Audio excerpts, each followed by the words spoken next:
কক্ৰাঝাৰ কাণ্ডটো এটা দুষ্কৃতিৰ কাণ্ড যে তাত মানে কি কয় যিটো ঘটনা হৈছে গতিকে সেই ঘটনাটো আনফৰ্চুনেট এইটো হ'ব নালাগে সভ্য সমাজত এনেকুৱা হোৱাটো অনুচিত আৰু মই অনুৰোধ কৰোঁ চবতে আপোনালোকৰ মাধ্যমেদি যে কেতিয়াও তেনেকুৱা ধৰণৰ কাৰ্যত কোনেও লিপ্ত হ'ব নালাগে আৰু নিজৰ মানে জাগাৰ যদি কোনোবা তেনেকুৱা ধৰণৰ মানে এটা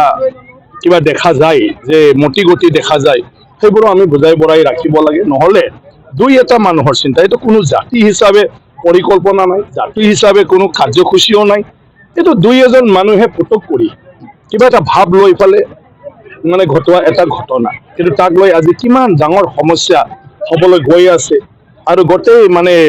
মানুহখিনি আজি শংকাত ভুগি আছে গতিকে মই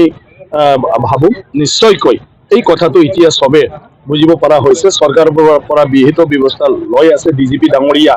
নিজে কোকৰাঝাৰত মানে বাহৰ পাতি আছে আৰু আজি জয়ন্ত মল্ল বৰুৱা ডাঙৰীয়া কোকৰাঝাৰলৈ গৈ আছে চৰম বড়ো ডাঙৰীয়া মন্ত্ৰী গৈ আছে আৰু হাগ্ৰামা মহিলাই ডাঙৰীয়া আৰু আজি তাৰ নাগৰিকসকলৰ লগত বিভিন্ন দল সংগঠনৰ নেতাসকলৰ লগত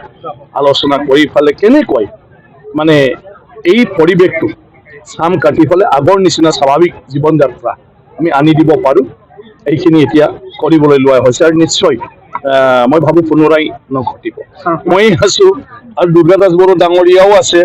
মানে আমাৰ ভেৰগাঁও সমষ্টি নতুনকৈ গঠন হ'ল আৰু কালাইগাঁৱৰ খৈৰাবাৰীৰ পৰা দক্ষিণৰ সকলো ভেৰগাঁৱত আহি গ'ল আৰু পানেৰী সমষ্টি আপোনাৰ মানে পশ্চিম ভাগৰ মানে গোটেইখিনি এলেকা ভেৰগাঁও সমষ্টিত থাকিলে মানে উত্তৰটো পানেৰী সমষ্টি আৰু দক্ষিণটো কালাইগাঁও সমষ্টি এইটো মিলি পেলাই ভেৰগাঁও সমষ্টি হৈছে গতিকে কোনোবাই দুৰ্গা দাস বড়ো ডাঙৰীয়াৰ কথাটো ক'ব সেইটোও যুক্তি আছে বিশ্বজিৎ দৈমাৰী ক'ব লোকেল এম এল এ হিচাপে এইটোও যুক্তি আছে এতিয়া দুইটা পাৰ্টিয়ে যিহেতু এলায়েন্সত আছে গতিকে পাৰ্টিয়ে সিদ্ধান্ত ল'ব যে আমাক ক'ত প্ৰক্ষেপ কৰিব আৰু মই এইটোৱে আশা কৰোঁ যে আমি য'তে নাথাকক আমাৰ নিজৰ জাগাত নিজৰ ৰাইজক সেৱা কৰিব সুবিধা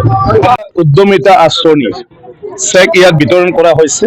মুখ্যমন্ত্ৰী ডাঙৰীয়া বিশেষ কাৰণবশতঃ বিদেশত মানে যাব লগা হ'ল এটা অনুষ্ঠানৰ সেইকাৰণে আহিব নোৱাৰিলে আমাৰ হাগ্ৰামা মহিলাই ডাঙৰীয়া আৰু জয়ন্ত মল্ল বৰুৱা ডাঙৰীয়া আহিলে আৰু চেক প্ৰদান কৰিলে এইটো কণ্টিনিউৱাছ প্ৰচেছ চবতে কৰি আছে আৰু আমাৰ সমষ্টিত আজি ২৭,৫৫৩ জন আমাৰ মহিলাসকলক দিয়া হৈ গ'ল মই ভাবোঁ মানে সেইটো আমাৰ প্ৰত্যেকটা পৰিয়ালক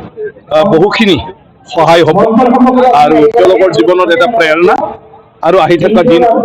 প্ৰত্যেকজনে এইটো এতিয়া আৰম্ভ কৰিব নিজৰ ব্যক্তিগত জীৱনটোত কেনেকৈ উপাৰ্জনটো বঢ়াব পাৰে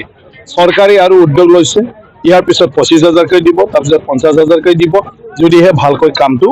কৰি থাকে আৰু মই ভাবোঁ মানে নিশ্চয় আমাৰ চবৰে ইচ্ছা শক্তিটো বাঢ়িব এইখিনি সাহায্যৰ দ্বাৰা আৰু মুখ্যমন্ত্ৰী প্ৰধানমন্ত্ৰী ডাঙৰীয়াৰ যিটো লাখপতি বাইদেউ কৰাৰ যিটো সপোন এয়া নিশ্চয় আমাৰ ভেৰগাঁৱতো সেইটো পূৰণ হ'ব বুলি মই ভাবোঁ